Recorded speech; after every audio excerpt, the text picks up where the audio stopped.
Trump says he might terminate Kuzma. Carney takes in the World Cup. As MPs start thinking about their summer holidays. This is Now You Know. I'm Rob Snow. The top news stories and conversations that matter to you. This is Now You Know with Rob Snow on News Radio. While his deal with Iran is his top priority, the U.S. President Donald Trump always has something to say about Canada. Trump was asked about the so-called hot mic moment with Prime Minister Carney at the G7 on the matter of Chinese EVs coming into Canada. Carney was captured on camera telling Trump that the Chinese EVs represent just a small part of the overall car market in Canada, and that he thought the president would like that, to which Trump said, "Yeah, I like that." Trump was asked about that exchange while taking questions from news reporters in Paris. There was a hot mic moment at the G7 where the Canadian Prime Minister was talking to you about their Chinese car cap, and you said you like it. Can you comment on that? What? The cap that Canada put on Chinese car imports. You were talking about it with Carney. Well, what do you think of that? I don't know that I said I like it, but I could understand that, yeah. Is that a factor? Cap? Would I rather see a cap than no cap? Yeah, I would. On Canada. Would the U.S. ever consider allowing Chinese cars? Well, we haven't. They pay over 100% tariff, so we don't have the problems that Europe has, or Canada. Trump was also asked about the looming deadline for the Kuzma trade talks, July 1st. And again, he said he'd rather not have a deal. How long do you hope USMCA negotiations or review go on? Well, it's not something that's, to me, I think it's better without it, I mean, to be honest with you.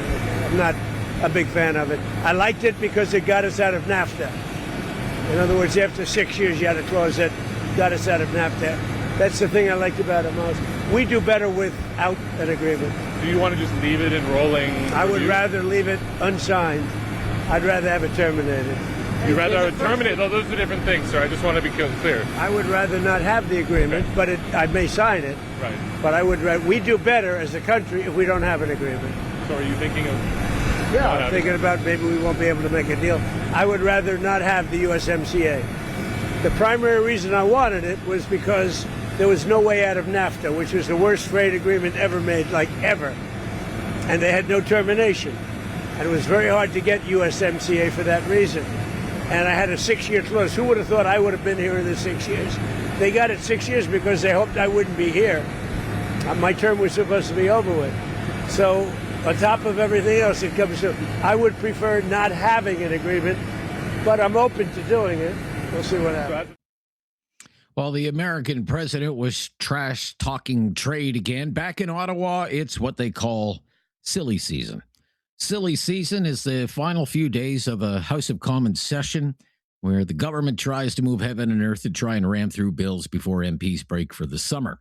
Conservative MP Michael Chong says it hasn't been a great few months for Liberal legislation. The government has not had a good legislative agenda over the last number of months.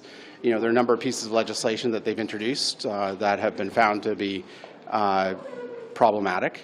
And so that's on the government for having introduced legislation and failing to defend it, failing to explain it properly, and failing to draft it in a way that addresses the privacy and other concerns that experts and Canadians have raised. The new leader of the NDP, Avi Lewis, accused the Liberals of using their new majority government status of pushing through laws that are only in the interests of corporate Canada. If it's on corporate Canada's wish list, it's on the government's fast-track list. Whether it's undermining the regulation of pesticides and food safety, buried in an omnibus bill to pass the Spring Economic Update, whether it's a Clean Water Act that removes the right to water for Indigenous communities, or whether it's professing concern about surveillance pricing, which we've been talking about here for most of this session, while just creating a vague process, a new commissioner and a new office to deal with surveillance pricing, maybe in 18 months to 2 years, but with no clear ban to this predatory corporate practice. The government is clearing the way, whether it's environmental regulation, the entire edifice of climate policy in Canada, Indigenous rights, everything is being swept away in the service of pursuit of major industrial projects that disproportionately benefit massive corporations. The Prime Minister is back in Canada now, but Mark Carney won't be in Ottawa today or in question period. He is in Vancouver making an announcement about housing alongside the Premier of British Columbia, David Eby. And then Mr. Carney is going to the World Cup game in Vancouver as Canada takes on Qatar. Today could be the last question period in the House of Commons until September. The Conservatives have been mocking the Prime Minister's attendance record, accusing him of skipping out on question period at least 100 times. But truth be told, Pierre Poilievre hasn't been seen in the House recently either. Yesterday, it was the former radio broadcaster turned Conservative MP, Andrew Lawton, leading off the questioning for the official opposition and squaring off with the Liberal House leader, Steve McKinnon. It's time once again. All of the G7 leaders are gathering together, and our Prime Minister has lots to talk about. He can brag that he's the only one of them to lead his country into a recession in the time he's been in office. In fact, he's the only leader in the G20 to do that. But the fact that Canada is in a recession is just one measure of the way things are not going well for so many Canadians. We have families living in RVs in parking lots. We have seniors sleeping in Tim Hortons because they have nowhere else to go, and we have food bank usage at record highs. Yet the Prime Minister says affordability is the best it's been in years. If this is the best, will he tell us what the worst would look like? The Honourable Government House Leader. Mr. Speaker, as the G7 wraps up in France, I know Canadians are very proud to be represented by the Prime Minister on the world stage, and will be very proud to learn as he returns that he returns with 13 new agreements that will generate over $5 billion in investments in our country, new contracts for critical minerals, new contracts for Canadian defense firms as part of the SAFE arrangement, and new partnerships to build a stronger, more self-reliant Canada in a troubled world, Mr. Speaker. Silly season. The House of Commons could break today for the summer, tomorrow at the very latest. And MPs are not scheduled to return to the chamber until September 21st. I'm Rob Snow. This is Now You Know. This is News Radio. Now You Know with Rob Snow continues on News Radio. He's my friend on the right side of things. Michael Taube is a columnist with the National Post, Loonie Politics, and Troy Media. And he was a speechwriter for former Prime Minister Stephen Harper. Welcome back. Hey, Rob. Hope you're doing well today. Yeah, everything is fine here, Michael. Great to hear from you. U.S. President Donald Trump's pending deal with Iran is not getting the rave reviews from some. It's being described as capitulation, humiliation, surrender. Right. Based on what you know about the agreement, what do you think about it? I've looked at the MOU, or the Memorandum of Understanding. It was released, I forget at what time yesterday, but a lot of places have now carried it. I actually, for the interview, if you wish, I actually have one pluck from NBC News so we can actually talk about it word for word. But in the end, ultimately, just as an analysis to begin with, do I agree with the commentary that it's capitulation or surrender or anything of the sort? No, I don't. Is it a great... We won't call it deal, because an MOU, as we know of the history of them, and we have MOUs that exist in Canada. In fact, Prime Minister Mark Carney and Premier Danielle Smith just signed an MOU as well recently about pipelines. It's fine to have it in place. It means something, but it doesn't mean it's going to get to the end goal. Because the MOU for the U.S. and Iran, there's still a 60-day process to be dealt with, where many of the terms and conditions, of which there are 14 points in all, either have to be met or close to met to get to the next stage, which would then be peace in that area or that region. But no, I don't believe it's capitulation or surrender. But certainly after all that has happened the past few months, and the fact that, there's just been a lot of chatter in terms of what needs to be done in Iran and how to get rid of the mullahs and how to get rid of the terrorist element that exists there and how to clean it up. And then people on the other side being frustrated that the U.S. and Israel went in the first place and, they're disrupting the world, they're disrupting energy prices, gas prices, the economy in general, world economy that is, and so forth. This was certainly not a well-fought, perfect war. Did the U.S. and Israel lose it? No, and that's nonsense to say. But, in the end, ultimately, no one is going to win it, and a lot of what Iran sort of hoped for is going to sort of stay in place, with the exception, obviously, being the nuclear program, which has to be under control. But there were also comments made by Donald Trump yesterday, which, in Versailles, where he signed the accord, or the MOU, if you wish, making the point, I'm just paraphrasing here, that, we're obviously going to take away nuclear weapons from them, but they still need ballistic missiles and everything, because everyone needs something. No, not with the history of Iran since the Ayatollah deposed the Shah back in the late 70s. No, they don't need weaponry, but sadly, they're going to have it. So, if you're the Americans and you look at Iran, say, 110 days ago, and the same Iran that you're confronting today, what has really been improved here? Other than the Strait of Hormuz eventually being opened up, not a ton. And you're right. Your assessment is correct. And that's the whole key.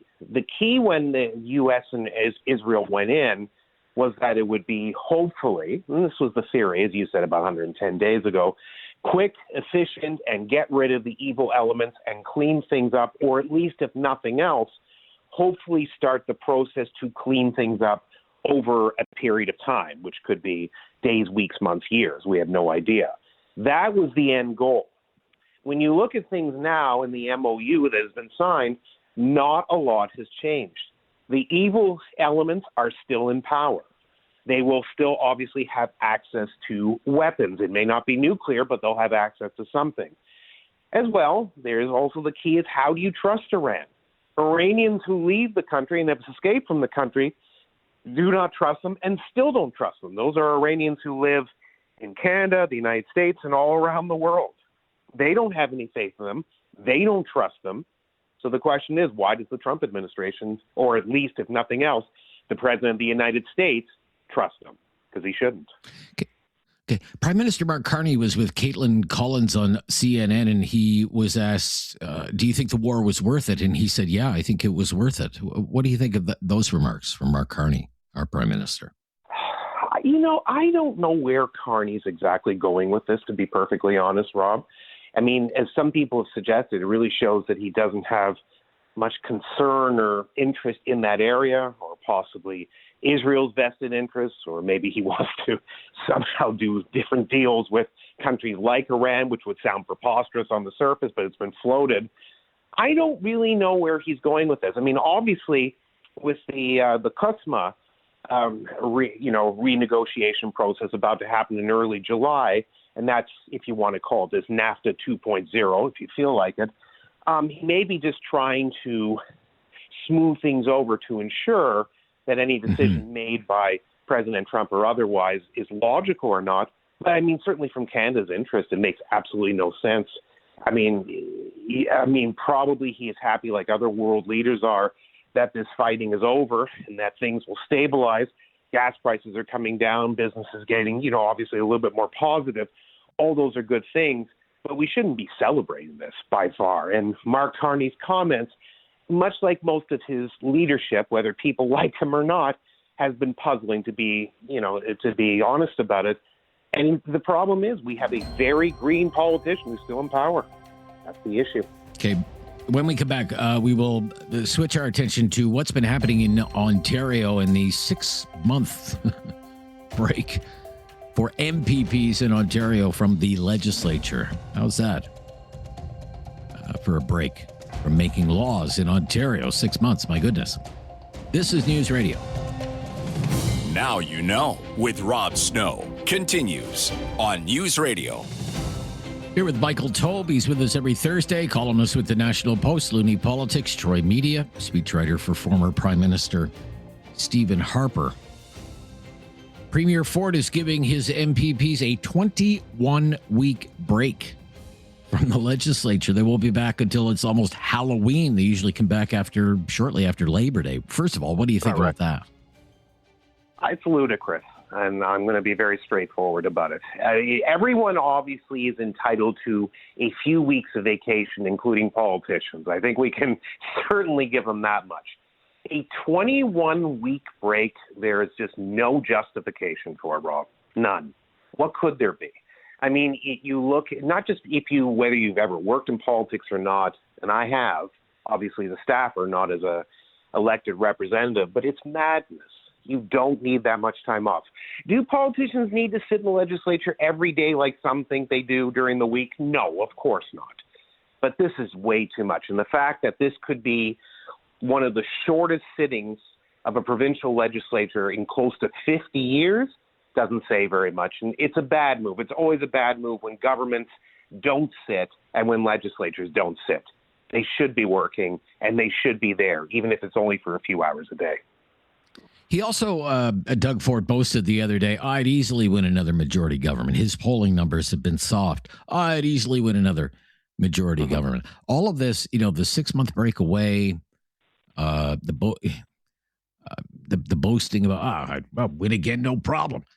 It comes across as hubris to me. What do you think? Is he taking the voters for granted? Well, it is hubris or bluster, if you wish, absolutely, and that's the way it sounds. Is he taking the voters for granted? Well, look, he had a struggle, and you and I have talked about this a little bit in past weeks. He struggled for a fair bit. The Ontario PCs and the rudderless Ontario Liberals were actually neck and neck at one point. That is true. But more recent polls show him moving up ahead because of the Nate Erskine-Smith brouhaha and various other things. So if there were an election held right now, I think the Ontario PCs would win. Whether they win a fourth successive majority government, I'm not sure. Maybe. But again, you can't take the voters for granted. It's a bad move, always a bad move.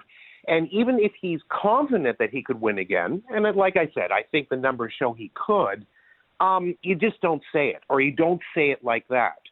And I agree that obviously there's no way to spin or there's no way to justify a 21-week break, but it just sounds bad when you have the break and those comments side by side. It's always a bad move politically.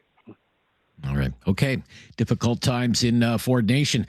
Great to hear from you today. I know you'll be watching the game this afternoon with Canada and Qatar from Vancouver. So enjoy that, Michael, and we'll get caught up next week. Thank you.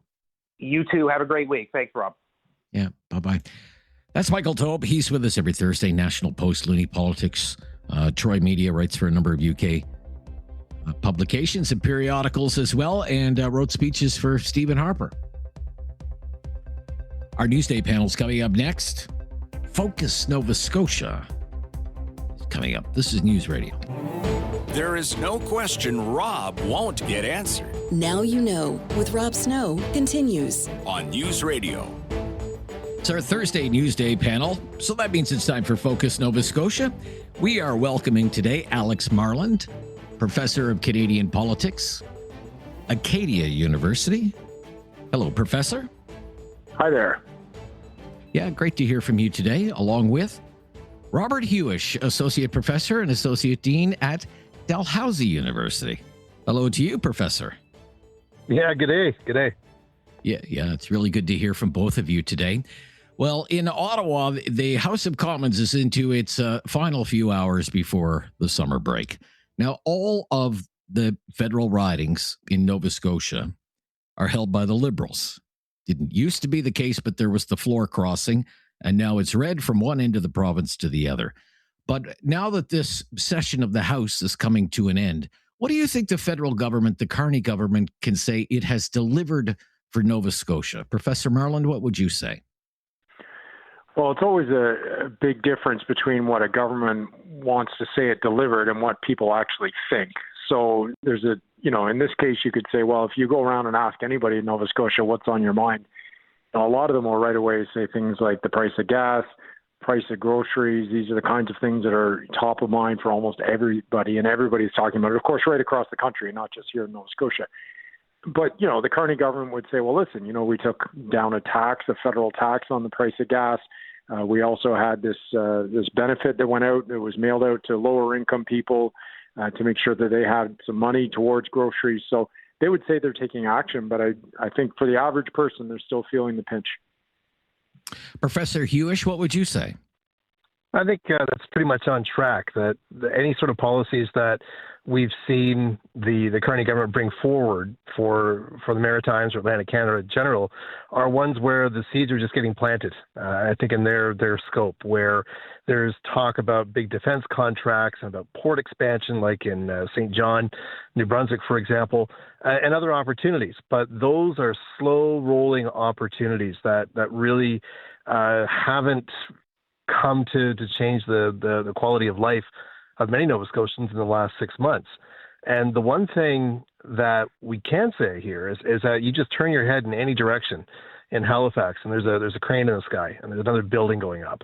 And perhaps some of these incentives have kickstarted some construction or just moved that along. But where most Nova Scotians are not seeing that is actually in terms of affordability. Despite the amount of construction that's going on in this province right now, rents are still sky high, like competitive with Toronto sky high. And most people are still feeling the pinch about not making ends meet. Okay.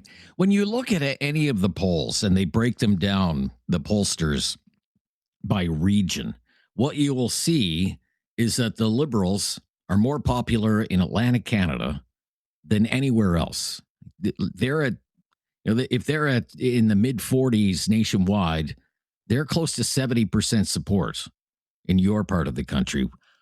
Professor Marland, why do you think that is? I think a lot of it has to do with the fact that obviously people are putting a lot of confidence in Mark Carney. They've moved on from Justin Trudeau, and they're seeing it truly as a new government because his policies are so much different than Trudeau's. But frankly, I think there's a bigger element here, and that is that the negative brand image of Pierre Poilievre as leader of the Conservative Party in Atlantic Canada, but especially in many parts of Nova Scotia, it's a brand image that does not work for people. They are worried about him. They don't like him. They see him as a Westerner, even if he's not necessarily that. So that ideologically, there's just not a fit. And so the comfort level is much more with the Liberals. We've seen this before with Stephen Harper. But the reality is that I think that the support for the Liberals in Nova Scotia is as much support for the Liberals as it is concern about the alternative. And what do you think, Professor Huish? Yeah, I think that's on track as well. And the real reason behind this, I mean, for such big Liberal support is directly thanks to Donald Trump, that most people in Atlantic Canada were, I'd say, beyond offended with the 51st state rhetoric and the tariffs that were dropped in here. We're targeting many of our main industries. Seafood took it right on the nose. And there are conservative, support in some of the ridings, especially towards the southwestern part of the province, around Yarmouth on either side of there. There are strong conservative bases there, but right now the enthusiasm is not to put all the support or any support really behind the Conservative Party of Canada as being the one to face Mr. Trump, and I believe that sort of common approach that Mr. Carney's brought in is something that many Nova Scotians, if it's in the city or the rural areas, especially the fishing villages, are saying, look, we're willing to keep going on this until it gets cooled down. And I think that's part of it, that the big difference with Mr. Trudeau is that there was a lot of heat that sort of percolated up, especially with fisheries on a couple of counts. And now Mr. Carney's managed to kind of smooth that down, and in combination kind of keeping the elbows up attitude against what we're seeing from the States. Okay. Professor Marland, how would you describe the relationship between Prime Minister Mark Carney and Premier Tim Houston?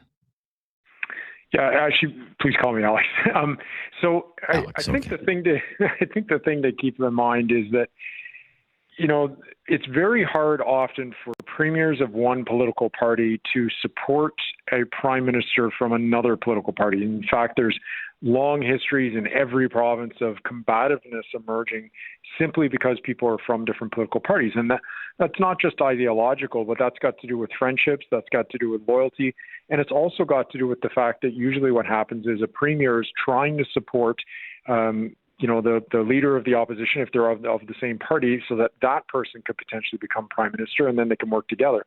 In this, of course, we have a progressive conservative premier in Nova Scotia. There is no federal progressive conservative party, and as been said many times, it almost appears as though Mark Carney is leading a progressive conservative government at the federal level. A big element here, of course, is the fact that there hasn't been a lot of, good ties going on between Tim Houston and Pierre Poilievre. So once again, in many respects, I think that a lot of the concern that Nova Scotians have about Pierre Poilievre is signaled by the resistance and reluctance that the popular premier Tim Houston has towards the leader of the opposition. In many respects, the two of them should be pumping up each other's tires. And instead, there is a lot of warning coming out of Tim Houston to stay away from him. So as a result, a lot of Nova Scotians are concerned as well. Okay. Professor Huish, I'll ask you that, but when we come back. This is News Radio. You have questions. Now You Know with Rob Snow has the answers. On News Radio. Focus Nova Scotia Day. Alex Marland, Professor of Canadian Politics, Acadia University in Wolfville, Nova Scotia. Lovely town. Professor Robert Huish from Dalhousie University in Halifax. Professor Huish, how would you describe the relationship between Premier Houston and Prime Minister Carney? Well, I think it's cordial at best and possibly even gently friendly. It's one where you've seen a couple of conservative or right-leaning premiers actually get on very well with Mr. Carney. And I believe that, Tim Houston, as Alex mentioned earlier, is part of the Progressive Conservative Party of Nova Scotia. So certainly not the Conservative Party that's at the federal level. And what's really interesting about the relationship that the Premier here has struck with Mr. Carney is it's almost a throwback, a return to when there was a Progressive Conservative Party at the federal level. Mr. Carney was appointed by Mr. Harper under his tenure to be the Governor of Bank of Canada, and I think there's a lot of symmetry between how both Mr. Carney's fiscal policies kind of resonate with Mr. Houston. So just like Doug Ford says he gets on well with Mr. Carney, I think Mr. Houston's in that camp too. Okay. Well, Mr. Carney is certainly riding high in the polls. His personal numbers are very good. You can't say the same thing right now about Tim Houston, though. His popularity's taken a nosedive this year. He's gone from being one of the most popular premiers in Canada to being one of the least popular. Alex, what explains that? Well, it's one of those strange things because we're also seeing that, Doug Ford is also taking a hit right now and is being a very popular premier. Certainly it's inevitable that whenever the economy is in trouble and people are talking about it, as we've mentioned in this show, what happens is people get frustrated with government. Even if things are beyond government's control, they get frustrated and you start hearing about, time for change, this kind of thing. The reality is that I think that populist premiers like Tim Houston have really found a way to channel how the public feels about things until they haven't. So in Doug Ford's case, for example, his whole, he was completely off brand with investing in that, that airplane. Yeah, exactly. Yeah. It was just, not a good idea whatsoever, although he did walk it back fairly quickly. And then the same sort of thing happened with Tim Houston on a different scale, which is that he completely misjudged the public's appetite and desire for a hard nails budget, which was reducing all sorts of money that was going to community groups, including Indigenous and Black Nova Scotian groups. And so his government did a very poor job at setting the scene, explaining to Nova Scotians why the government's finances was in such poor shape and why it was important to make all these cuts. Okay. Professor Huish, what do you think? I mean, his personal approval numbers are down 20 points in a year. What's happened there, do you think? I think Alex is on the right track with this. And I just want to add one thing that made Tim Houston so popular was actually his ability to pivot on issues. So I'm rolling back to when the wildfires were impacting Nova Scotia, particularly in Tantallon. There was a request for relief of property tax for people who were building back their homes, and the government was like, well, no, we don't want to do that.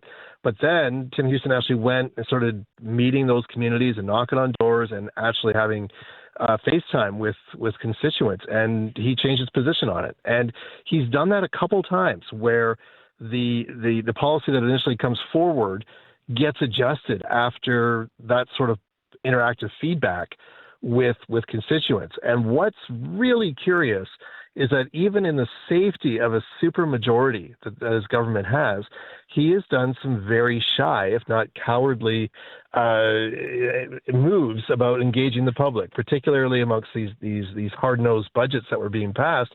I mean, there was midnight debates about this, and there was refusal to meet the press. And that's not a very confident way to lead and govern. Mm-hmm. And I think banning people from the legislature. Sorry, Professor, just banning people from the legislature, right? Not allowed in the gallery, that sort of thing. Yeah, and it sort of really hurt his brand to say that this is a premier that you can walk up to and have a chat with, to saying, oh man, who's really influencing this ship now? And that's not a way you build trust in Atlantic Canada. Okay. When we come back, the Blue Nosers in Alberta. What would Alberta's separation mean for Nova Scotia? Let's talk about that for a few minutes when we return. This is News Radio. No question goes unasked or unanswered. Now You Know with Rob Snow returns on News Radio. Jumping the gun there, here with Alex Marland from Acadia University, Robert Huish from Dalhousie University. So maybe the three of us have had family members who have done this. They commute to Alberta for work from Nova Scotia. They are interjurisdictional employees. They live permanently in Nova Scotia. They go to Alberta. They do the fly-in, fly-out thing. It's about 3,000 people do that on a regular basis. And you have about 100,000 Atlantic Canadians living in Alberta at any given time. Alberta is very important economically in terms of jobs for a lot of people in Nova Scotia. What would Alberta's separation mean for Nova Scotia, do you think, Alex? Well, on this front, I mean, I'm always cautious about getting into hypotheticals. I don't think that we're going to end up seeing Alberta leave Canada, but I do think that it's a realistic question that why are Albertans not constantly saying, why do we have people coming in from other provinces taking our jobs? I can completely see how that would resonate with people if the economy is poor. And certainly what we've seen is over time, when the economy is doing really well, there's more people from Atlantic Canada who end up in Alberta. And of course, when price of oil changes, you end up seeing fewer people doing that. Professor Huish, what do you think? Well, I guess that's a great point, and I wonder if there's another way of looking at it to say, if separation occurred, I mean, what would Alberta, what would be the impact of Alberta by potentially losing all those Nova Scotians coming in? If it's 3,000 active working, and maybe there is 100,000 in the province, I mean, who's going to vote with their feet and say, hey, we're not going to be part of this quagmire? I mean, a job is a job, but if borders and red tape start to get involved, that could really start, changing which way the winds blow.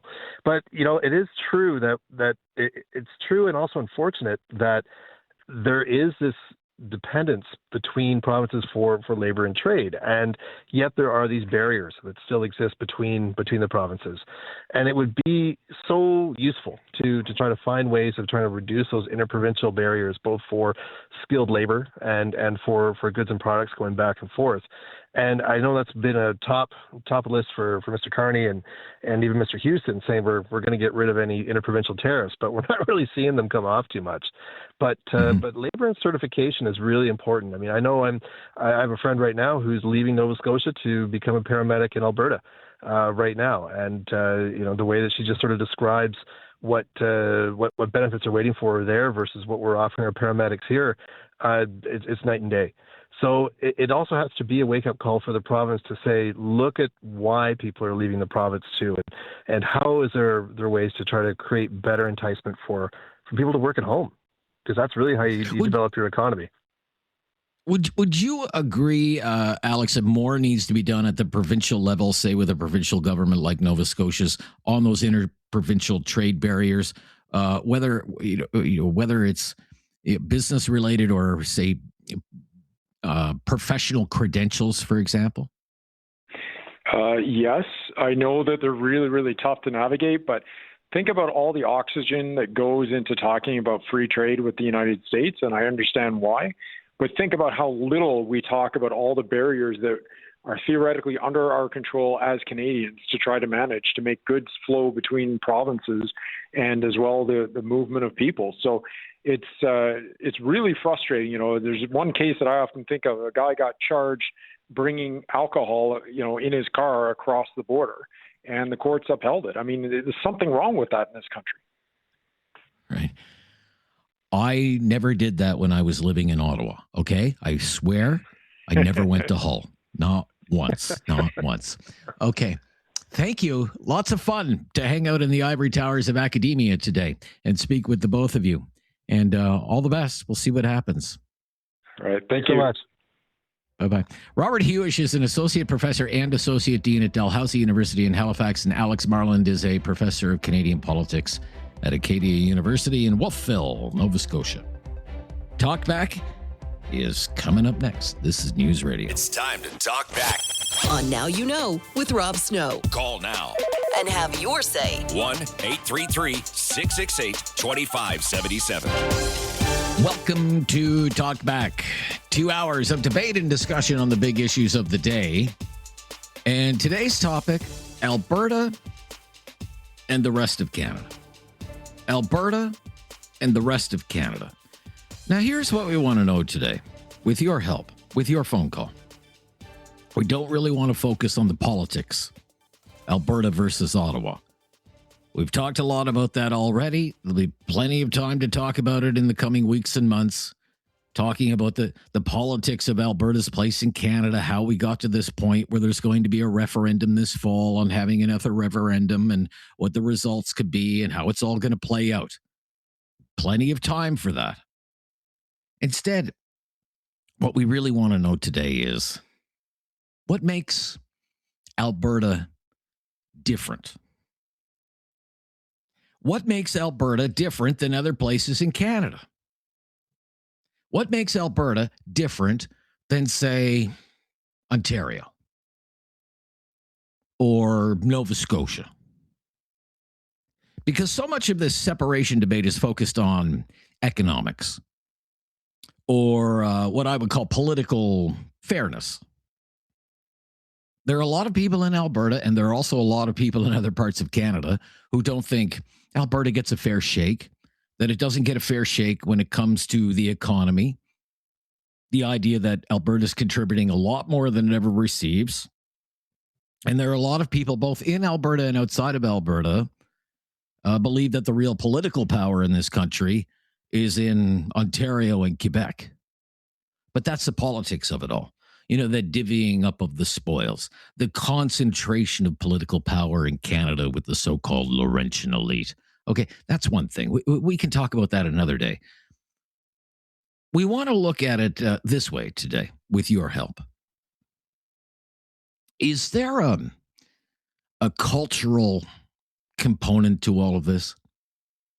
Is there something unique, or dare I even say distinct, about the Alberta culture or the Alberta way of life? Is there a special Alberta vibe or an attitude, a way of thinking that's just different than it is in the rest of Canada, that maybe we in other parts of the country that we just don't get, that we really just don't understand or appreciate? If you can offer some insight into this today, I would most certainly enjoy taking your phone call at 1-833-668-2577. 1-833-668-2577. 2577. Take me, for example. I've never lived in Alberta. My wife did for many years, but I've never lived in Alberta. I'm from Atlantic Canada. Spent most of my adult life in Ottawa. So tell this Eastern Canadian old guy what it is about Alberta that makes Alberta different. If I move there, what would I notice that's different than, say, Ottawa or Toronto or Vancouver or Kitchener or Moncton or Halifax? Is there a different attitude or a different outlook on life? As I mentioned to our two previous guests, I was preparing for the show today, and this is not a new thing. You know, there are thousands and thousands of people from Nova Scotia who commute to Alberta for work. Okay, the latest estimate is about 300,000 people or so are doing that every year. Used to be way more than that. You know, they live in Nova Scotia, but they work a lot of the time in Alberta. And I've had members of my own family who have done that and did it for years. And maybe you know some people who have done that. Maybe you've done it yourself.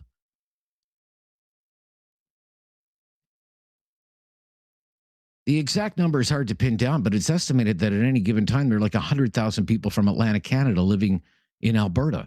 We'd enjoy hearing from people with that kind of experience who have come from another part of Canada to live in Alberta or to work in Alberta. If you're not from Alberta, but you live there, or you've lived there in the past, or you've worked there, maybe you moved there permanently from to some other place. How is it different? Just, tell us what makes it different from where you're from. And flipping things around, if you're from Alberta, but you've lived in other parts of Canada or have moved to another part of Canada, Ontario, Atlantic Canada, BC, whatever. What do you think makes Alberta unique from those other places? Is there anything different to it or anything special about it? And if there is, how would you describe it? Describe it to me. I mean, some people in other parts of the country have this idea in their head, what makes Alberta, Alberta? Rugged individualism, self-reliance, conservative, even populist. But how much of that is true? How much of it is a stereotype? Just explain it for me. Explain it to me. What makes Alberta different than the rest of Canada? Anything? 1-833-668-2577. 1-833-668-2577. That's our call-in line. If you've never called before, just mention that. We'll make your call a priority. What makes Alberta different than the ROC, the rest of Canada? Love to hear from you today if you can explain it to me. Just trying to figure it out.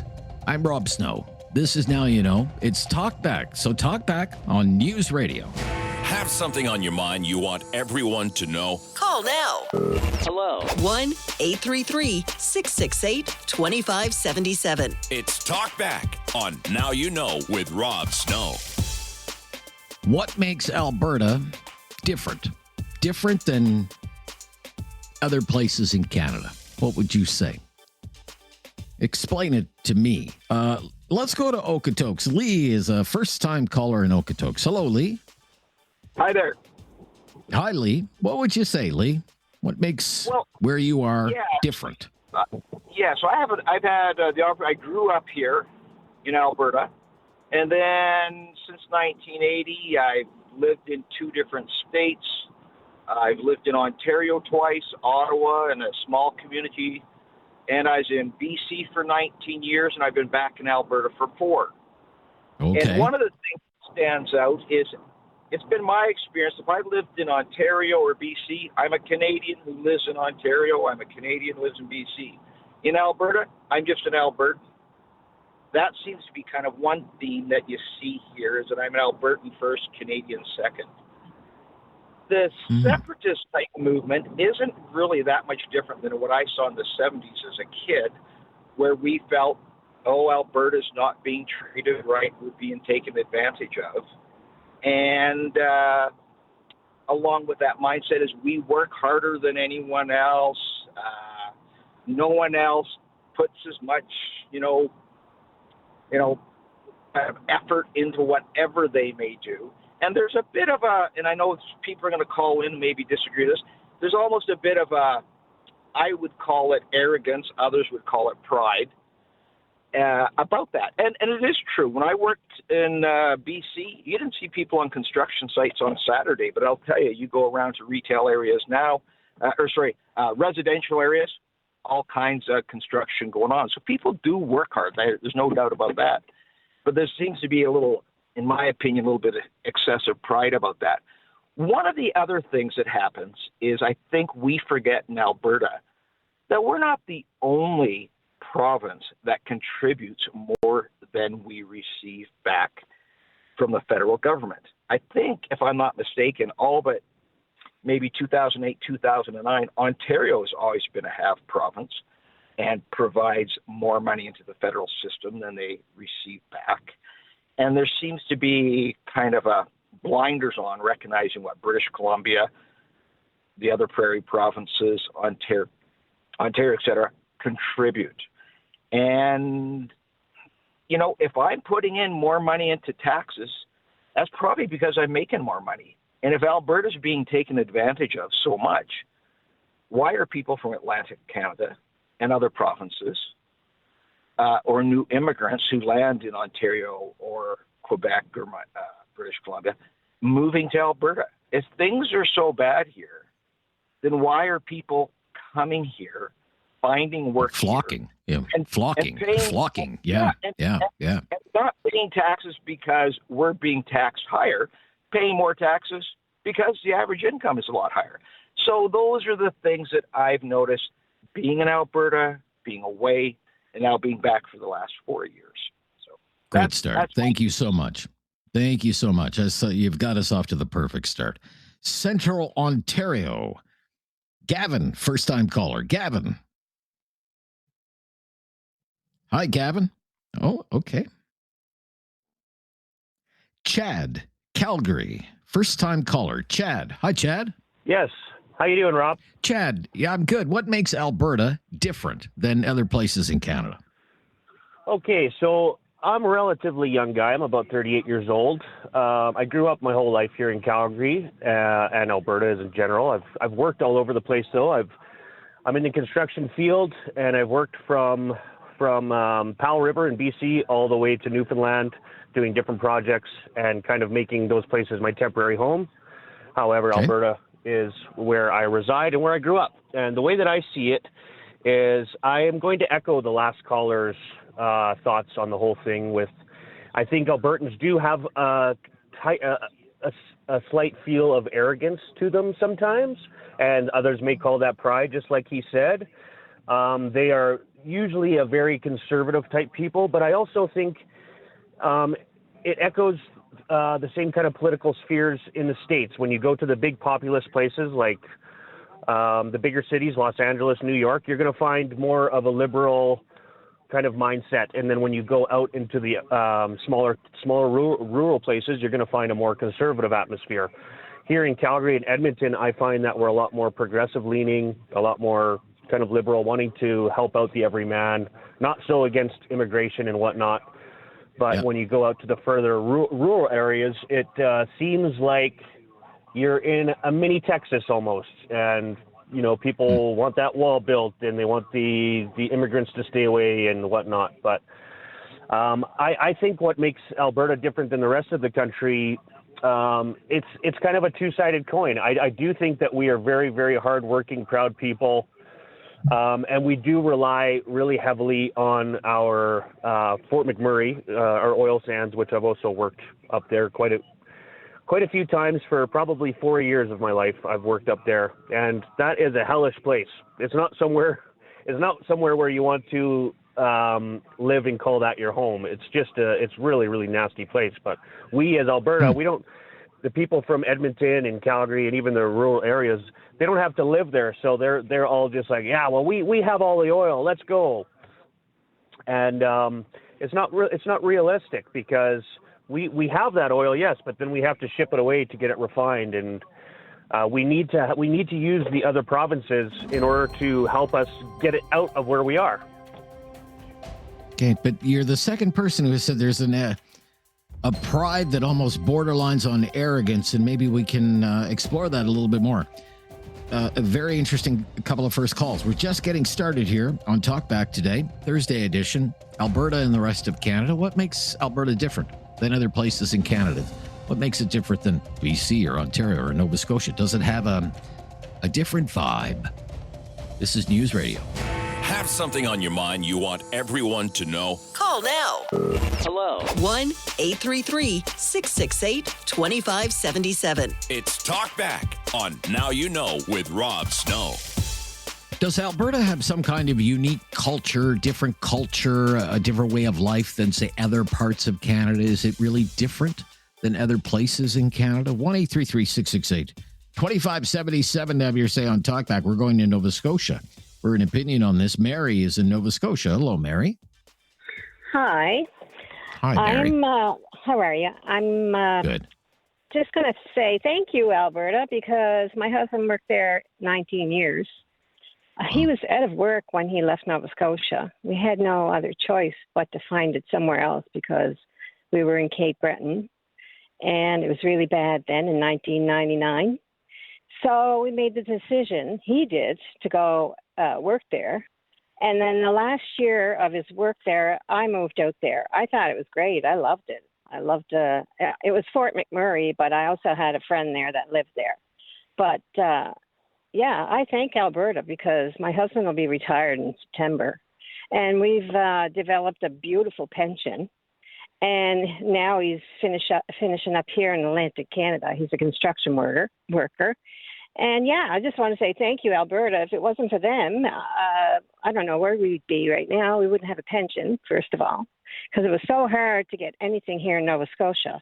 So thank you, Alberta, for having my husband to work in the camps in Fort McMurray. Thank you, because we would never make it here today with the cost of life here. So that's all I have to say. Thank you, Alberta. But if I could, Mary, before you run. So you went out there for a while, right? You said? Yes. Yeah. To Fort McMurray. Okay. Yeah. So you leave Cape Breton, you go to northern Alberta. I mean, what was that like?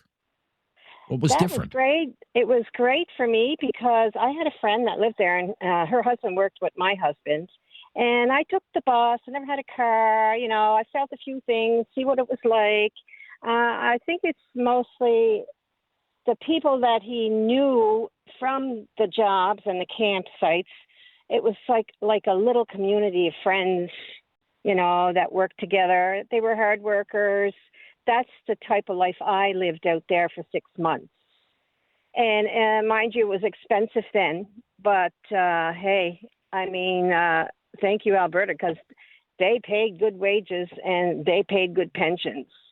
And for the young people that went out there in those days, they probably say the same thing because most of them are probably retired by now. So it's not an easy way to make. It's not an easy way to make a living either. To go out there and come back and be away from your family and be away from your children. And I've had my uncle did that for years, and I don't know how he did it all those years. Well, my husband used to travel back and forth, right, every 2 weeks. Mm-hmm.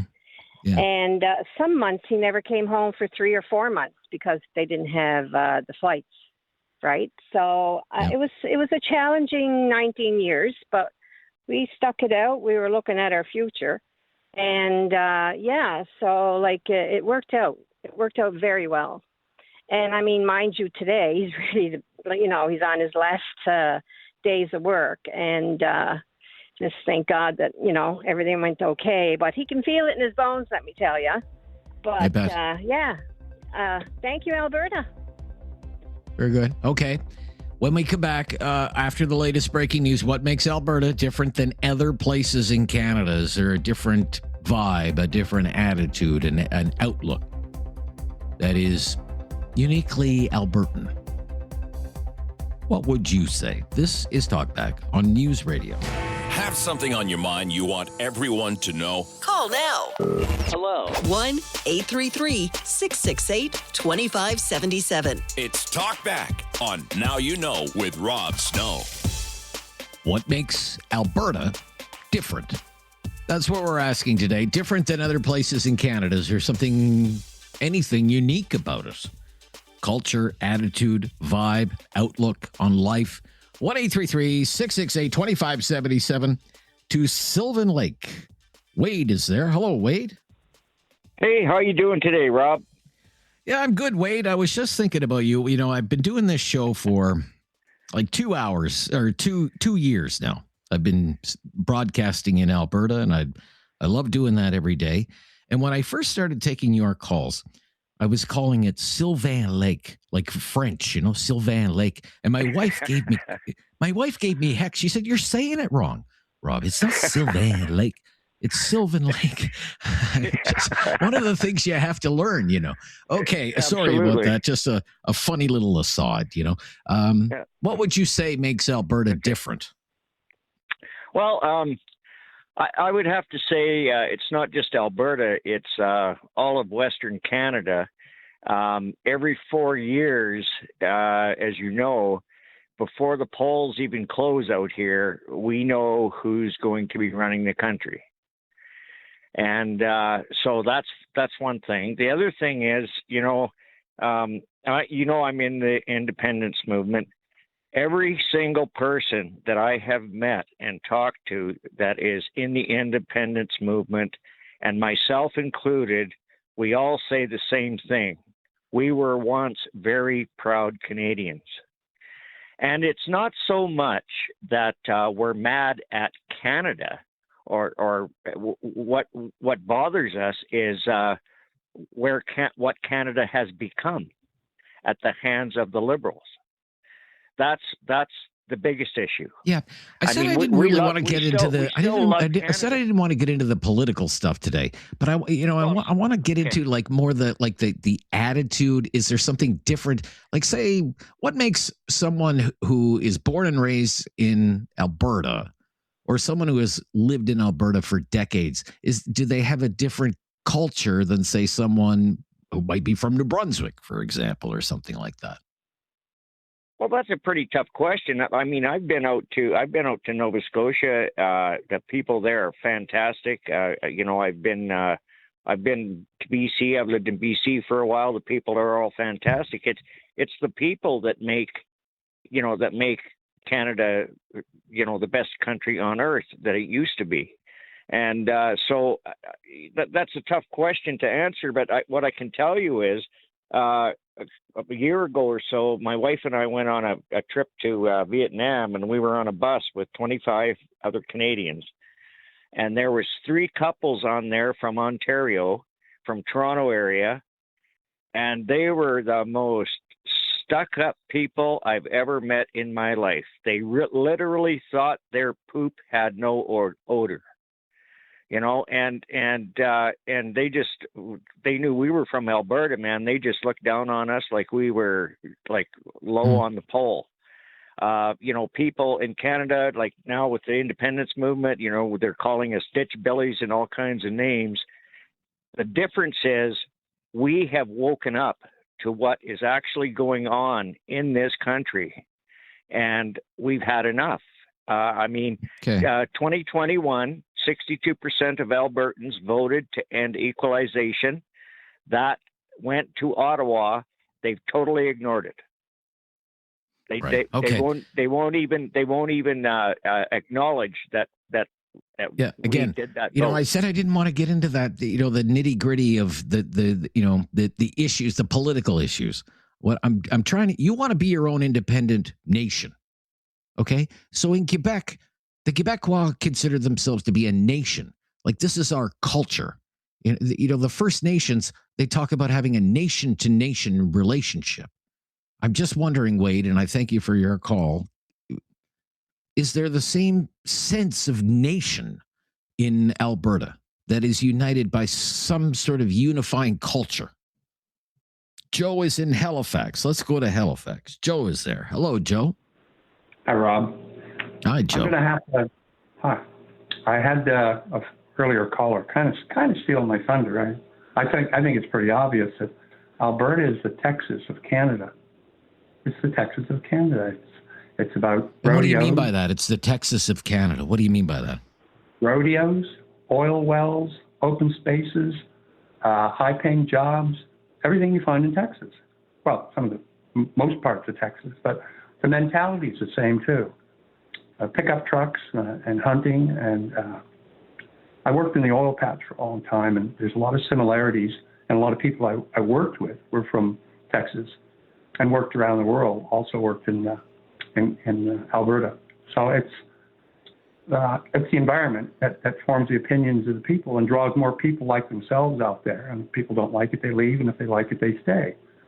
So I think to me, it's obvious. It's quite different. It's even different than Saskatchewan and Manitoba. They share some similarities, but yeah, it's the Texas of Canada. That's all I got to say, buddy. Well, thank you, Joe. Thank you for saying. And I would leave that with our listeners as well, whether they believe that Alberta is the Texas of Canada and everything that suggests. What do you think about that? Is that the Alberta culture? The Texas of the North? Have your say on Talkback today. It's News Radio. Have something on your mind you want everyone to know? Call now. Hello. 1-833-668-2577. It's Talkback on Now You Know with Rob Snow.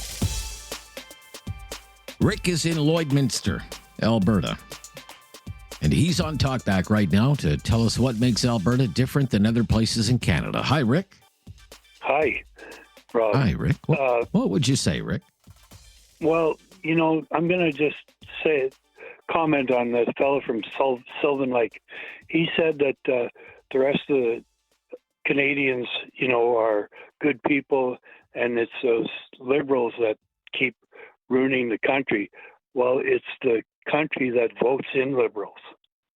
It's the individuals that vote them in. I grew up in Saskatchewan, and I moved out to Alberta, and when I was 35 in 98, or actually it was early 97 actually, and it was the same thing. I used to think the NDP, it was always NDP, and there was just no jobs, and if there were, the pay was poor, and it was seasonal.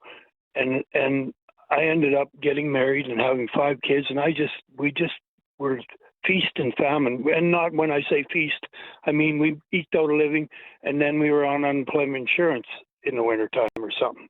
Much along like probably the East Coast and the Atlantic provinces, with fishing and stuff.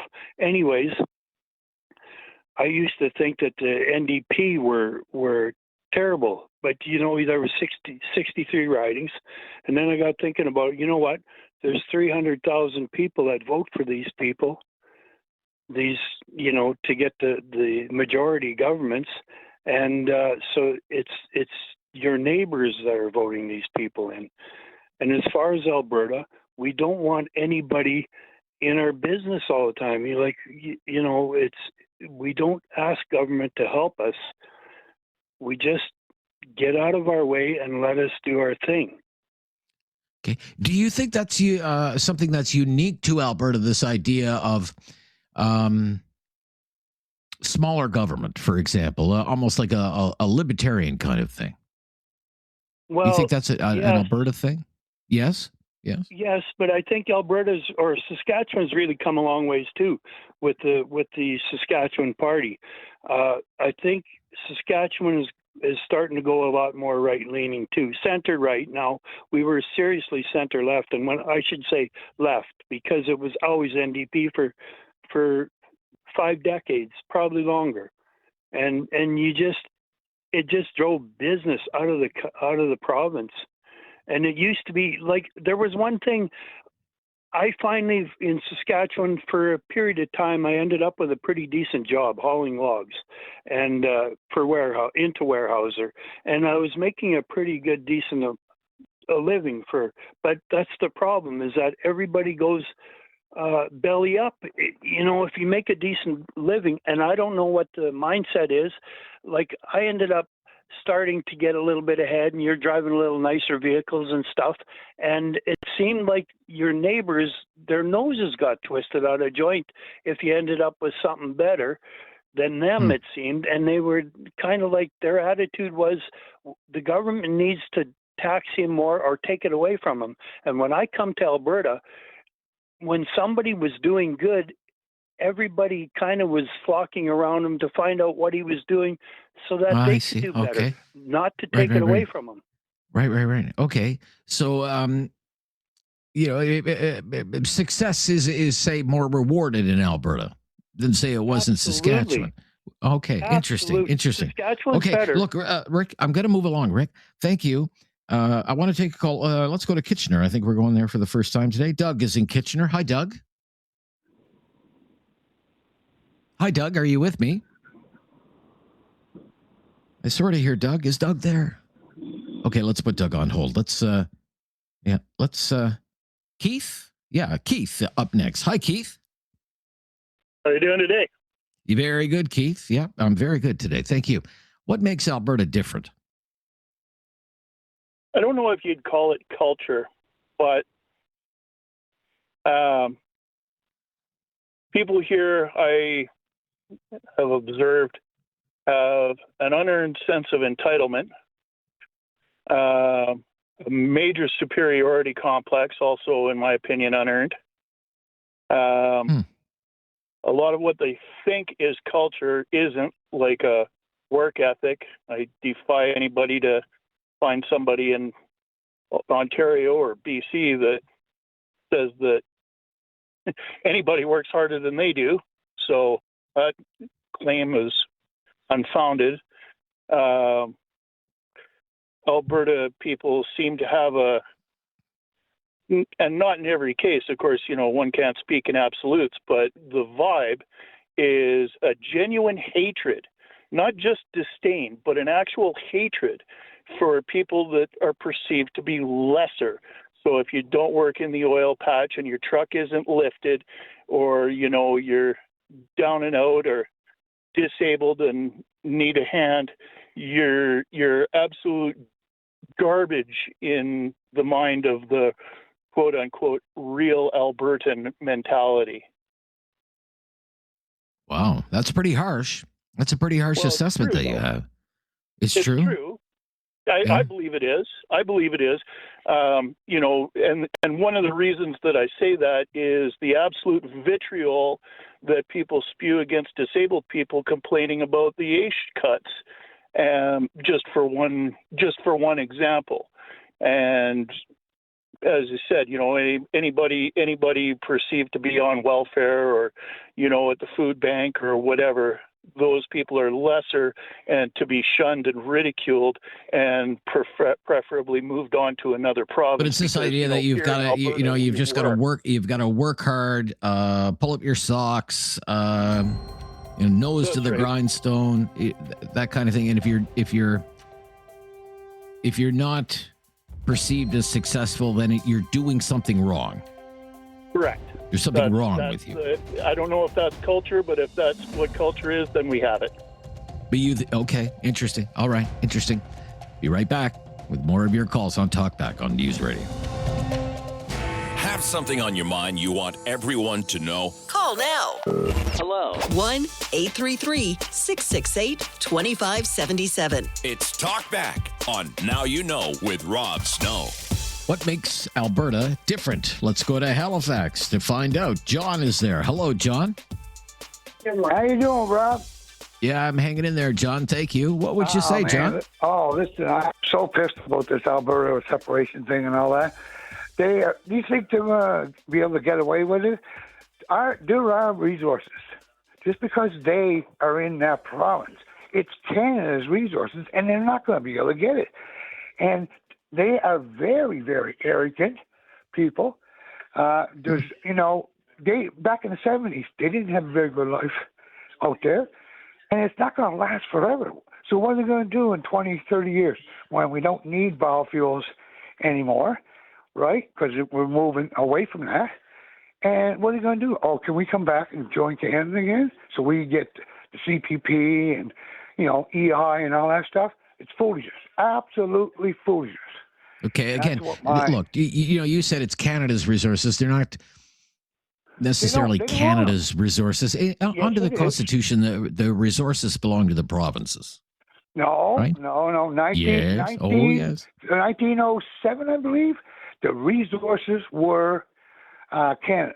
They passed it off to 1931, and they said you could use the resources, but they're still ours. And it's like when it comes to fishing in the Atlantic provinces, it fell apart, right? We needed people needed EI, right, to get through, right? Right. So what's going to happen to Alberta down the road? I am absolutely against this, and I think they will not get away with it. That's what I'm saying. Okay, yeah, we're not really getting in. At the heart of what I'm asking today, is there something that makes Alberta different? Is there something that makes Alberta different? A lot of them are from Atlantic provinces, and when they moved out there and stayed out there, they've developed an attitude, right? They changed. Attitude. And they think that, oh, really? Yeah, that's right. Oh, yeah. I mean, I got all kinds of. This is interesting because you're like the fourth caller in an hour who has said this, and I'm just taking notes here in the margins. Thank you for your call. Yeah. Arrogance, pride, superiority complex. I'm surprised. I was expecting to hear, hardworking, independent, entrepreneurial, that kind of stuff. But what I'm getting, arrogant. Wow. Where are we? Pam in Calgary. Hello, Pam. Hi, Pam. Hi, Rob. Are you arrogant, Rob. Pam? Are you an arrogant Albertan? Pam? I am absolutely not an arrogant Albertan. Okay. I don't know. Have any of these people spent any time in Alberta? Well, some of them are Albertan who have said it. It's people from Alberta who've said it. Not everyone, but the thing is that is not true for the majority. The ones that are talking those are the ones that don't want the separatists. Now, I don't want to separate either, but that's a different issue. But that is what makes us unique is we are constantly in fighting. Our province is full of implants from other provinces, and they brought their viewpoints with them. So it makes it difficult to talk with your neighbors because they're all from different points of view. They're all from different provinces. I think our province so what are you suggesting? Are you suggesting that only people who are born in Alberta should be allowed to live in Alberta? Absolutely not. No. No? Okay. Look, Pam, we're tight on time. I'll bring you back on. Because you didn't have much time. If you want to hang on through the news, and if everybody else would be kind enough to hang on through the news. It's been very busy first hour. Let's pick it up in hour number 2. It's time to talk back. On Now You Know with Rob Snow. Call now. And have your say. 1-833-668-2577. So what we have been asking today is what makes Alberta different than other places in Canada. Okay. And I'm talking about culture, attitude, vibe, outlook on life, way of life. Let's get right back to it, Pam. Sorry to keep you hanging there, Pam. Thanks for hanging on. Yeah, no worries. Go ahead. Basically, I just want to say that Albertans, I've lived here my whole life. It's a boomer bust province, and you know that if you've lived here long enough, and if you stay here, I mean, all in all, we have problems just like every other province, but we should still be a part of Canada. But we are a boomer bust province, and if we choose to stay here, we live with that. We do work hard. We try to prepare for the bus that we sense coming. We hunker down when we have to. We work a little harder when we have to. And we do earn what we make. We don't ask for handouts. I do believe that the folks on social programs are really getting the shaft, but overall, our province really isn't any different than it ever was, other than the people coming and going. We've always been a work hard. We've always been boomer bust. We've always been celebratory. I mean, we're a very happy province as far as I know, and with the people that I see. I just recently moved back to Calgary, and I don't know what makes us unique, but other than we really haven't changed much. Okay. We're still Thank the same you. people we always were. All right. Thank you. Thank you. Again, I don't want to, I thank you for your call, Pam. Just so everyone's clear here, in hour number 2 it was like swamped in hour number 1 with calls. We're not focusing too much on the politics of things today. We're trying to get a better sense, with your help, whether or not there's some kind of cultural component to the drama that is happening right now with the rest of Canada and Alberta. Let's go to Vincent in Calgary. Hello, Vincent. Hi there. Can you hear me? Hey, yeah, I hear you just fine. Vincent, what would you say? Well, I think it's different. It's not necessarily always in the positive way. I just want to refer back to a couple of your callers. The one, 2 or 3 back, and you said, wow, that sounds pretty harsh. I thought so too, pretty harsh. But as I thought about it, I thought, he's pretty close on the mark. This is the caller who said, I think it was Keith, who said there's like a superiority complex. That's the one you're talking about? Okay. You see stuff about that too. But when I first was motivated to call was another 2 callers, I think, before that, where the guy described this culture, and it is culture. Culture is the values and the actions of the people. And he described it as Texas of Canada, the Texas of the North. And what really was interesting to me was your reaction to that. It sounded like as if you hadn't heard that before. No, I have heard that before, but I wonder how accurate it is. Like if I went to Calgary, would I think I was in Houston? If I went to Edmonton, would I think I was in Dallas? Well, I'm in Calgary, so I can speak for that. Now, listen, I started working for Hudson's Bay Oil and Gas in 1980, and then later Dome Petroleum. So I did have some exposure there. And friends that I was going to school with that time, they got to go to university in Fort Worth and other places in Texas. So I've just seen a lot of Texas connection. We have a lot of oil companies here who have their other branch in Texas. Lots of that. Mm-hmm. We have daily flights at the airport to lots of these cities in Texas. So, and whenever I have not been to Texas, but I have friends who are from there, and the way they talk about things happening there, the expression, everything's bigger in Texas because it's really a boastful kind of a culture. We do have a bit of an arrogant and boastful culture in Calgary, and it's the people who think they have so much, and a lot of it's probably credit anyway. And I spent some of my time helping homeless peoples on Friday, shuttling them around to food banks and stuff like that. And I know some of these homeless people, and you wouldn't always think they're homeless looking at them, but they are very self-conscious going into, let's say, a Wendy's or a public place or something. Said, no, I look like I'm homeless. And it's, I think, this reaction that they get from a lot of the higher up kind of the people, So I think there is a bit of an arrogant attitude around here. All right. That's interesting. Thank you for your call. I think it's Tim is up next. Tim? Hi, Tim? Yeah, I'm here. Yes. I'm from Tim. Calgary. And I think Tim. there's 2 Albertas that you're talking about. The Alberta that lives in Calgary, Edmonton, the urban Alberta, and the rural Alberta. So I think there's 2 Albertas. And the fact is there's a massive conflict between those 2 Albertas. One believes free and whatever, and the other is more urban and social care. So I think the illusion of what Alberta is riding a horse in Calgary Stampede, I mean, that's the reality of the situation is we're very 2 different Albertas. And that's the conflict right now, either provincially or nationally. So I would rephrase the question as, like, if you live in Sylvan Lake or maybe Fort Mac or something like that, but if you live in Calgary Lethbridge or Edmonton, you're living in a different Alberta.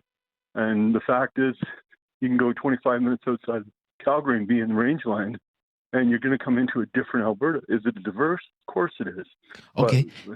So how is that? If I drive an hour outside of Calgary or an hour outside of Edmonton, like what kind of Alberta am I into that's, say, different? Alabama. And what do you mean by that? Texas is north. Well, every bad perception of anti-vaxxers and separatists and flat earthers, and I want to keep the politics out of it, but simply for the fact is, if you look at the movements, like talking to the gentleman from Sylvan Lake, said he had 5 kids and was on government assistance and came to Alberta and criticizes government assistance. Well, if it hadn't been for the social welfare programs, where would he have been? So it's a little like that arrogance that we have oil, but the fact is most of that oil sits on Crown land. So, I mean, and I don't want to dive into the politics, but yeah, we are the Texas of Canada, but we're also the Alabama for some really, you live in Calgary, try and get social programs at Edmonton. Interesting. Okay, thank you. 1-833-668-2577. 1-833-668-2577. It's been very busy so far, but I think for the first time we may have 4 lines available there for you. So the wait won't be too long, and I'd love to understand it better. That's why we ask these questions on Talkback on News Radio. Have something on your mind you want everyone to know? Call now. Hello. 1-833-668-2577. It's Talkback on Now You Know with Rob Snow. What makes Alberta different than other places in the rest of Canada? Justin up next in Calgary. Hello, Justin. Hi, Rob. Hi, Curtis. How are you guys today? Everything is just great here. Yeah, thank you. Hope everything's good with you, Justin. Things are okay. That's a good. little bit offended by people calling us arrogant. I'm in construction, and I work with people from all over the country, and we welcome any of you to come and try and do what we do. That's just fine. Give it your best go. And if it's too expensive, then it's too expensive. And if you think that we are arrogant because we have to go to work every single day in order to make ends meet, I don't think that makes us arrogant. What bothers me most about people who think that Albertans are arrogant are the fact that they may not understand how hardworking and the drive we have to have in order to be here is very expensive, Rob. It's very expensive to live here. We have excellent health care. We have I don't want to get into the politics, but I think we have an excellent premier. No, but you have the highest wages in the country, and you have the lowest taxes in the country. Your houses are much more affordable than they are in other major cities.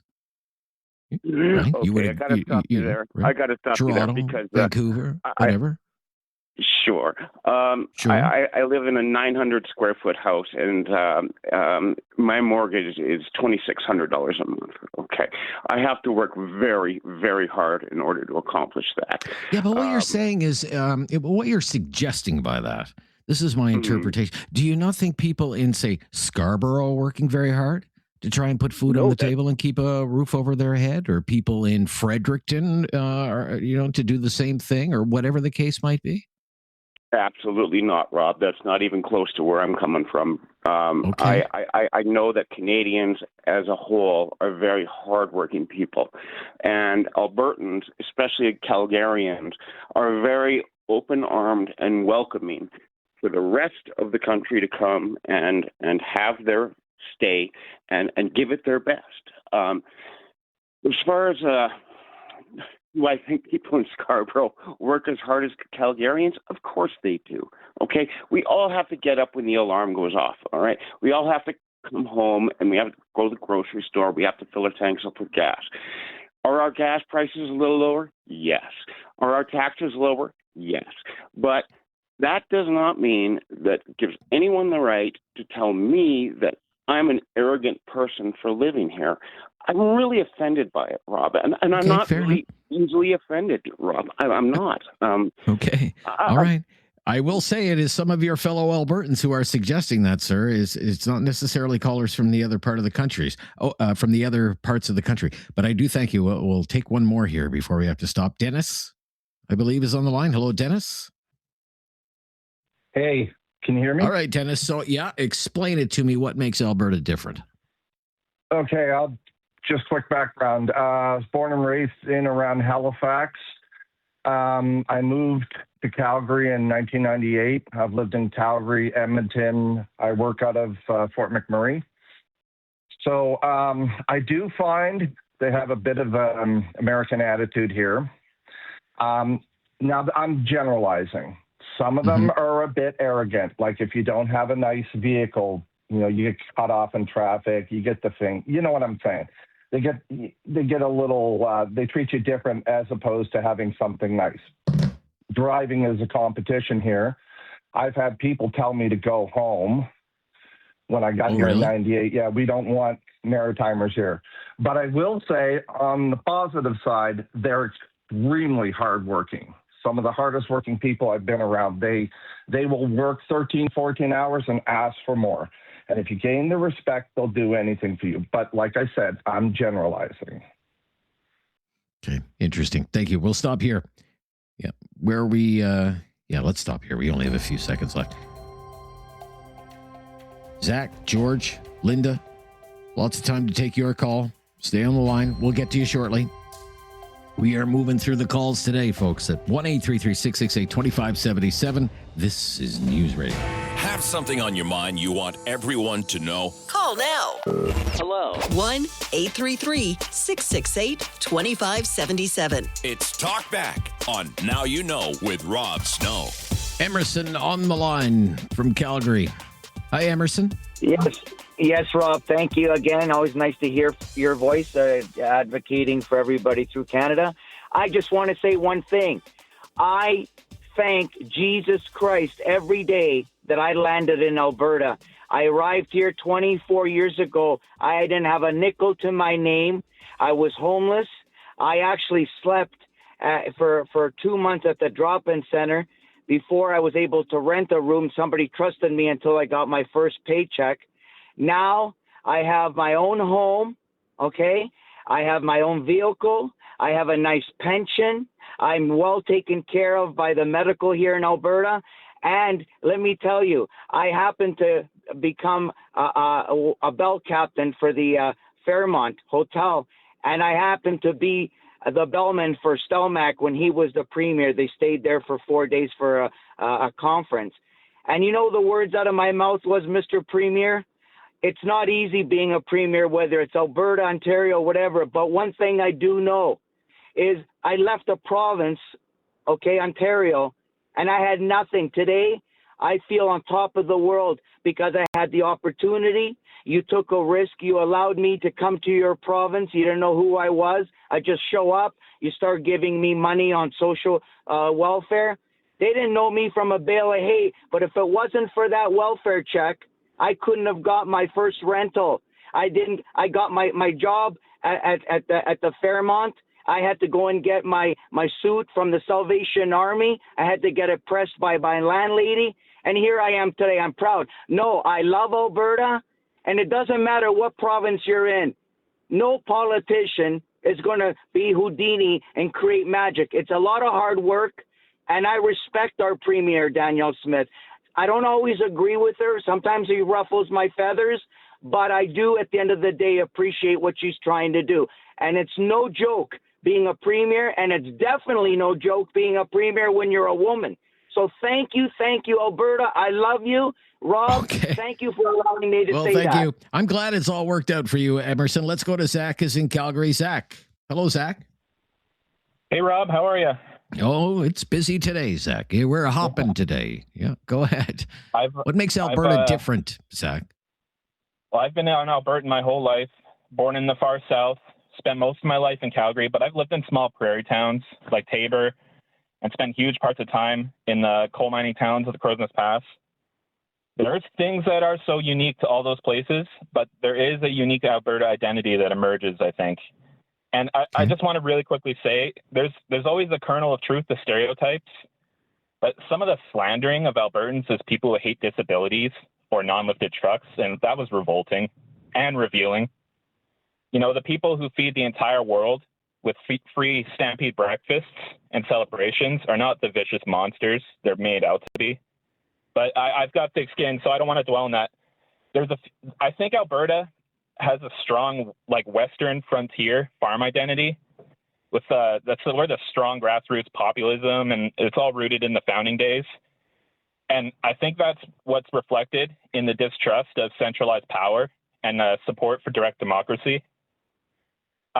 We also historically have maintained a more visible and robust tradition of social conservatism and even influential, like, religious communities. There's Catholics, evangelicals, lots of Mormons in the South, and Hutterites.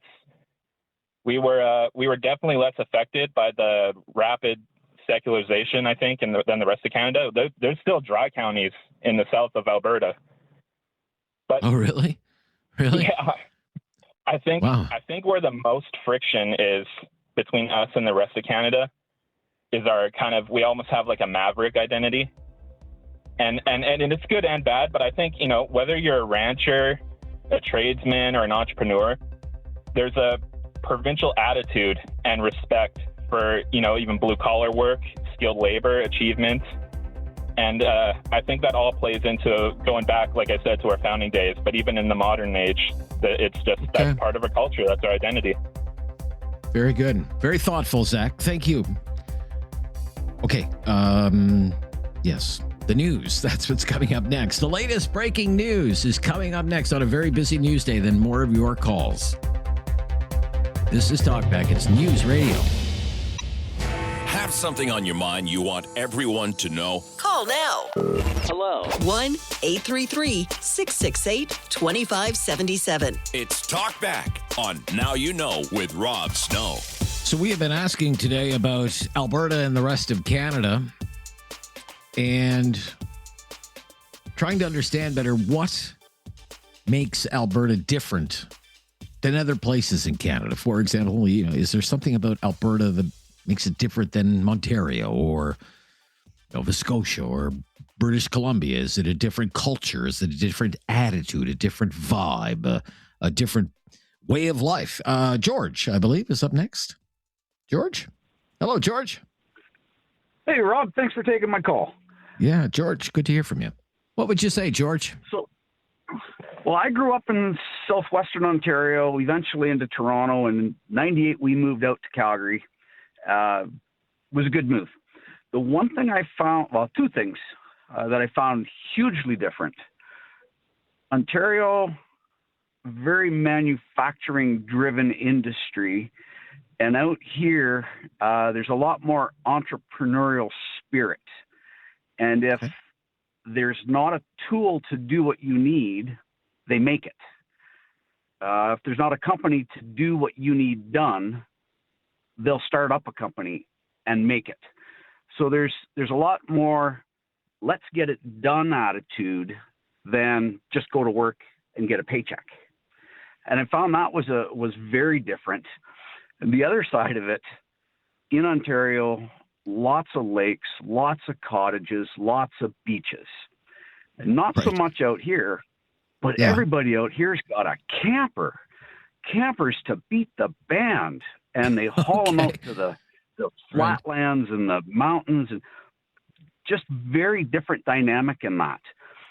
The rest of it, you know, expenses, housing's less, yes, food's more expensive. People are different. People are different everywhere.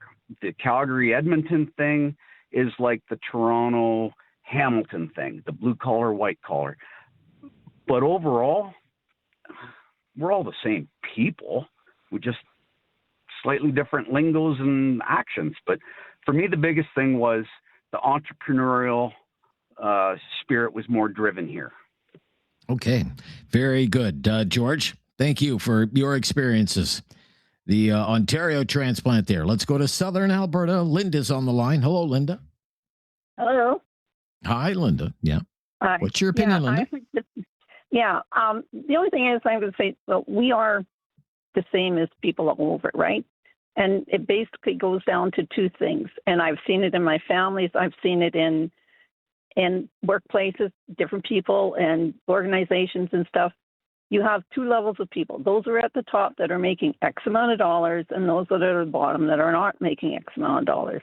And I've seen it in my family where they got their level up, and all of a sudden they become a little bit arrogant and snooty, right?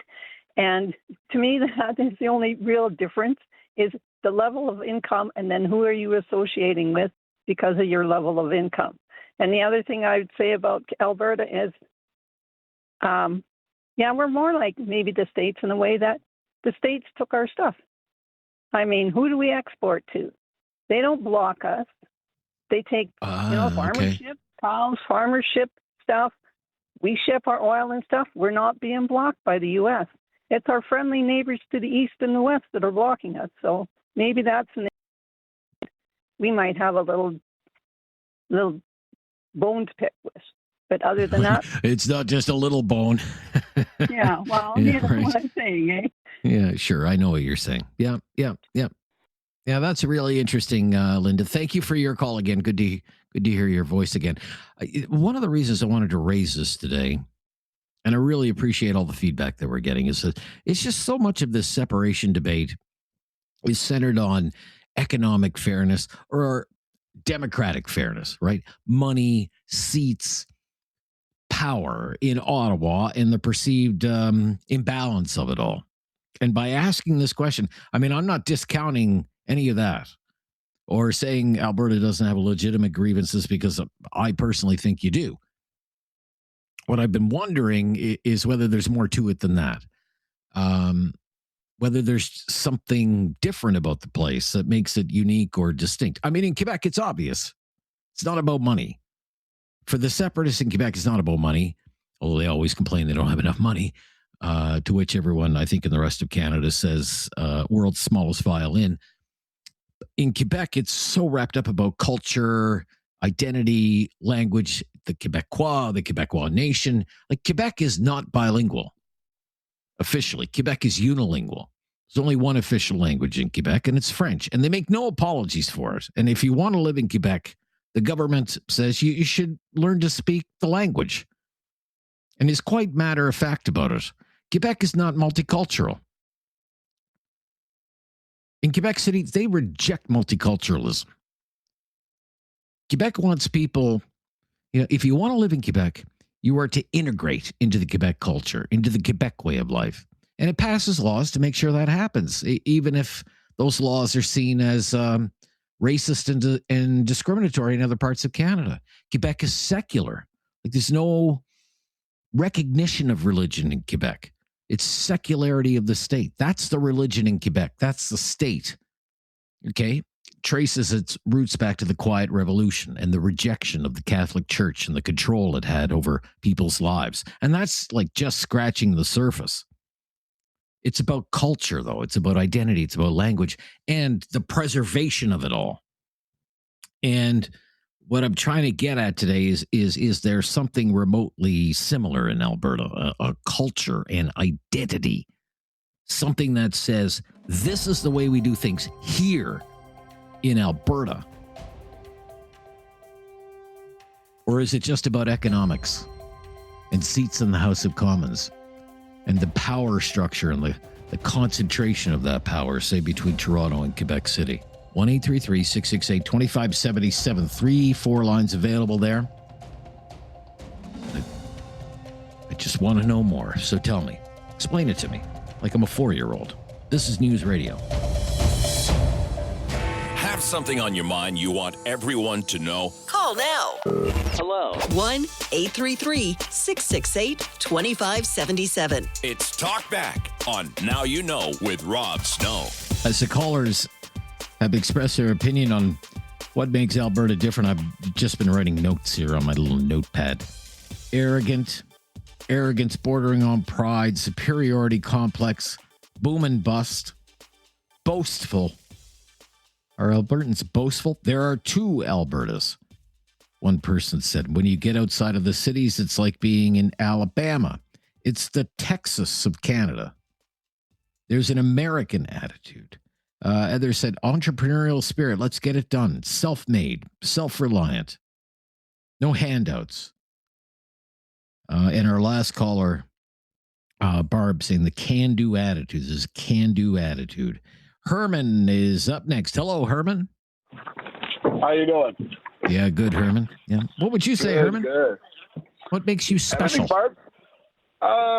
Well, to your point, it's nothing like Quebec. Anyways, like you wouldn't be able to compare the two at all. Okay, and I lived in Quebec. I was born and raised there.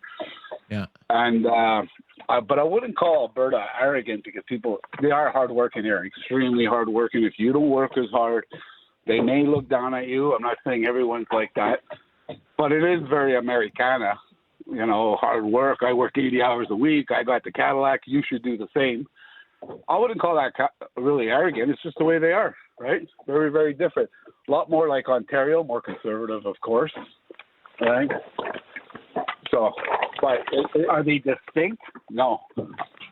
Quebec is. No.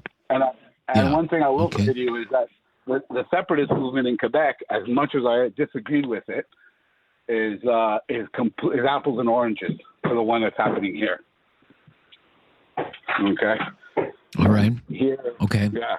Here it's driven by hate, more by hate, more by, I say, ignorance, but not in a bad way, just that they don't know any better.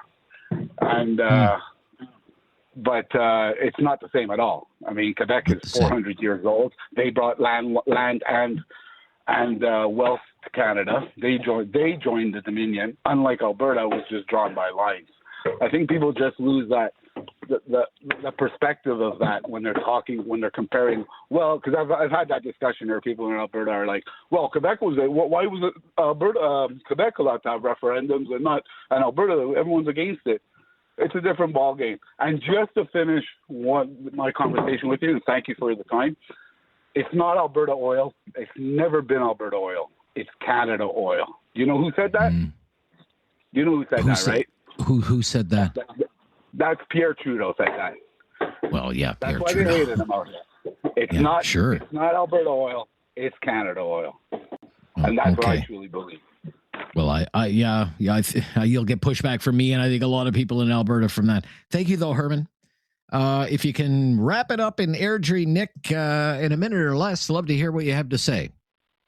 Yeah, hey, thanks for taking the call quick. I agree mainly with the last caller that a lot of it's arrogance.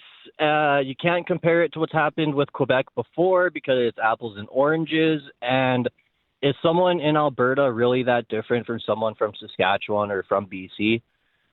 In all reality, we're all Canadians, in my opinion. And I feel like the separatism movement is based out of ignorance and bigotry, unfortunately. Okay. All right. Thank you. I'm glad we could fit everybody in today. Wonderful discussion. Tomorrow, you take the lead, okay? It's the Friday free-for-all tomorrow. Wide open on topics. So pick one and we'll roll with it. And until then, the latest breaking news is always right here on News Radio.